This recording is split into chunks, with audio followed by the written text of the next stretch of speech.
Yellowstone rangers reported something strange. Wolves weren't afraid of humans anymore. Bison blocked the roads. Bears watched cabins all night. Then drones captured something terrifying. Animals were moving in formations, spirals visible from the sky. At the center of the formation, an oil pipeline station. Predators didn't attack people. They blocked exits. They waited. At midnight, the pipeline pressure dropped to zero. Power shut down.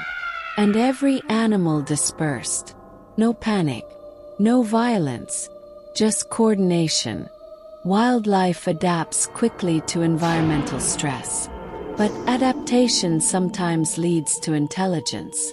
And if nature stops fearing humans, humans might become the endangered species. What happens next? Subscribe now, before the wild decides you're in the way.